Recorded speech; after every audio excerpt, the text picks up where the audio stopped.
Hello बच्चों, मैं आपको पढ़ाऊंगी पाठ 11 बाल गंगाधर तिलक।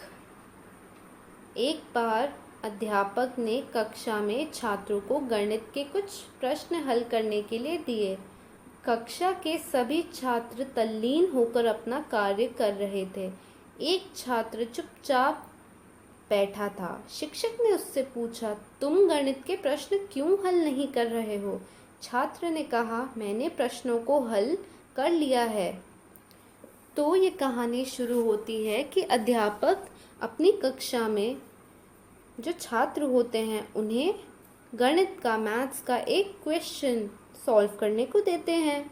तो वहाँ के सारे छात्र अपना कार्य करने लग जाते हैं, पर एक छात्र शांत बैठा रहता है चुपचाप। तो शिक्षक पूछते हैं, तुम क्यों नहीं हल कर रहे हो? तो छात्र कहता है, मैंने हल कर लिया है। आश्चर्यचकित शिक्षक ने पूछा, कहो छात्र। मस्तिष्क में शिक्षक, अच्छा उत्तर बताओ। बालक ने खड़े होकर शिक्षक द्वारा दिए गए सारे प्रश्नों को मौखिक रूप से ही हल कर लिया। अद्भुत प्रतिभा का धनी यह बालक गंगाधर तिलक था। तो ये सुनकर जो शिक्षक होते हैं आश्चर्यचकित हो जाते हैं। तो वो कहते हैं, कहो। तो छात्र कहता है कि मस्तिष्क में। तो शिक्षक कहते हैं कि अच्छा ठीक है, उत्तर बताओ।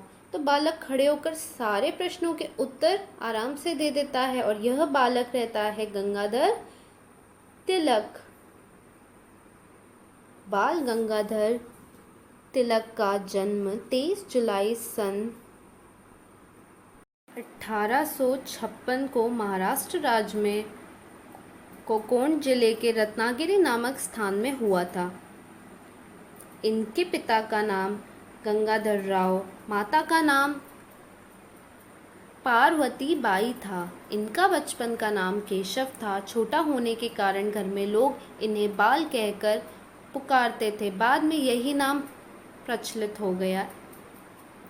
इनके पिता की शिक्षा में गहरी रुचि थी। उन्होंने अपने पुत्र की शिक्षा दीक्षा पर पूरा ध्यान दिया।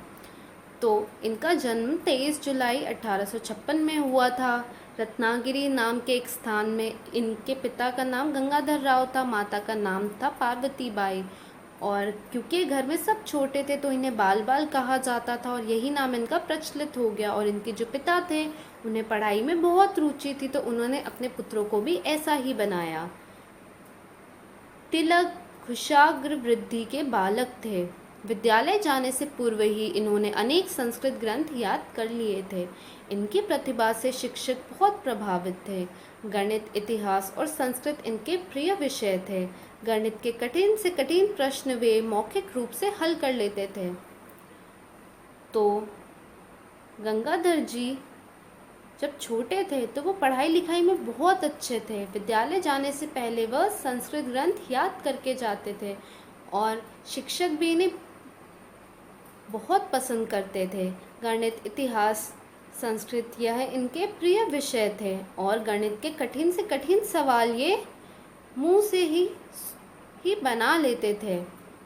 किशोर अवस्था के पूर्व ही इनके माता पिता का देहांत हो गया। इनका विवाह सत्यभामा बाई से हुआ। विवाह में इन्होंने दहेज में कुछ नहीं लिया। सन 1877 में बीए परीक्षा उत्तीर्ण कर इन्होंने कानून की डिग्री प्राप्त कर ली। इसके बाद वकालत करने लगे। तो जब ये छोटे थे उस समय ही इनके माता पिता गुजर गए, और इनकी शादी भी सत्यभामा से हो गई, पर इन्होंने दहेज में कुछ नहीं लिया। और 1877 में इन्होंने बीए की परीक्षा पास कर ली और वह वकालत करने लगे। तिलक शिक्षा को स्वतंत्रता का आधार मानते थे। इन्होंने यह भी अनुभव किया कि देशभक्ति और राष्ट्रीय चेतना जगाने के लिए शिक्षा के प्रसार के साथ साथ पत्र पत्रिकाओं का प्रयोग भी आवश्यक है। अतः इन्होंने केसरी तथा मराठा नाम के समाचार पत्र भी निकाले। इन समाचार पत्रों के माध्यम से ये ब्रिटिश शासन के विरुद्ध संघर्ष करने का संदेश देते थे। पत्रों के माध्यम से इन्होंने स्वतंत्रता के प्रति लोगों में नई चेतना जगाई। इनके लेख सबका ध्यान आकर्षित करते थे। इनके कार्यों और विचारों के कारण सब लोग इनका आदर करने लगे और इनके नाम के साथ लोकमान्य शब्द प्रचलित हो गया।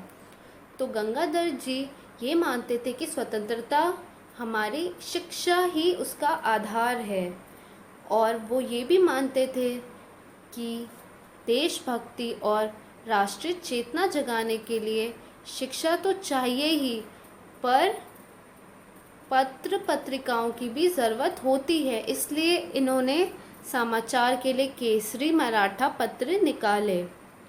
ये पत्र ब्रिटिश शासन के विरुद्ध संघर्ष के लिए संदेश देते थे और इसी के माध्यम से इन्होंने स्वतंत्रता के प्रति लोगों में चेतना जगाई। मतलब लोगों को समझाया, बताया कि स्वतंत्रता क्यों होती है, स्वतंत्रता क्यों चाहिए होती है। और इनके लेख इतने अच्छे होते थे कि सबका ध्यान उसमें जाता था और सब इनका आदर करते थे और इनके नाम के साथ लोकमान्य शब्द प्रचलित हो गया। तिलक ने विधवा विवाह एवं महिला शिक्षा पर विशेष जोर दिया, बाल विवाह जैसी कुरीति का विरोध किया तथा मजदूरों की दिशा सुधारने के लिए आंदोलन चलाया। इन्होंने स्वदेशी की भावना का भी प्रचार किया। छोटे उम्र में जो शादी हो जाती थी, बाल विवाह हो जाता था, महिलाओं को जो शिक्षा नहीं मिलती थी, विधवा की शादी नहीं कराई जाती थी, इन सब चीज़ों को हटाने के लिए इन्होंने ज़ोर दिया और स्वदेशी बनने पे ज़ोर दिया कि अपने देश की चीज़ों का ही इस्तेमाल करें। तिलक के स्वतंत्र एवं उग्र विचारों से रुष्ट होकर अंग्रेज़ सरकार इन्हें बार बार जेल में डालती रही। सन 1907 के सूरत कांग्रेस अधिवेशन में इन्होंने सिंह गर्जना की, स्वराज्य हमारा जन्मसिद्ध अधिकार है और हम उसे लेकर रहेंगे। ब्रिटिश सरकार ने इन पर सन 1908 में राजद्रोह का मुकदमा चलाया और 6 वर्ष की सज़ा देकर गांडले जेल में डाल दिया।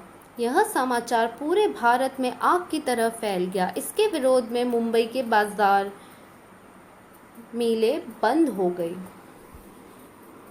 तो गंगाधर जी स्वतंत्रता और विचार को जगाने के लिए बहुत कुछ करते थे और इसलिए जो ब्रिटिश सरकार थी उन्हें बार बार जेल में डालती थी। 1907 में उन्हें फिर से जेल में डाला गया क्योंकि उन्होंने स्वराज्य हमारा जन्म सिद्ध अधिकार है और हम उसे लेकर रहेंगे, इस तरह के नारे लगाए। 1908 में राजद्रोह का मुकदमा हुआ इन पर और 6 वर्ष ये जेल में रहे और इस चीज़ के विरोध में लोगों ने मुंबई में बाज़ार और मिलें बंद कर दी। जेल में इन्होंने 3 पुरस्कारों की रचना की। पहली पुस्तक थी गीता रहस्य, जो बहुत प्रसिद्ध हुई। इस पुस्तक से इनकी विद्वता और अध्ययनशीलता का परिचय मिलता रहा। अन्य 2 पुस्तकें थी ओरियन और आर्कटिक होम इन वेदास। 6 वर्ष की सज़ा पूरी कर वे 1914 में मांडले जेल से बाहर आए। बाहर आकर वे फिर स्वतंत्रता प्राप्ति के लक्ष्य में जी जान से जुट गए। अपनी लगन तथा निष्ठा के बल पर इन्होंने भारतीय स्वतंत्रता संग्राम की सुदृढ़ आधारशिला रखी। तो इन्हें 6 वर्ष के लिए जेल भेज दिया गया था। वहाँ इन्होंने 3 अलग अलग पुस्तकें लिखी, गीता रहस्य, ओरियन और आर्कटिक होम इन वेदास, ये सारी पुस्तकें लिखी। फिर 1914 में ये जेल से बाहर आए और बाहर आते ही फिर इन्होंने स्वतंत्रता प्राप्ति का लक्ष्य में जुट गए। स्वतंत्रता संग्राम का यह चमकता नक्षत्र 1 अगस्त 1920 को सदा के लिए अस्त हो गया। लोकमान्य बाल गंगाधर तिलक के विचार, देशभक्ति और स्वातंत्र्य प्रेम हमारे लिए सदा ही प्रेरणा के स्रोत बने रहेंगे।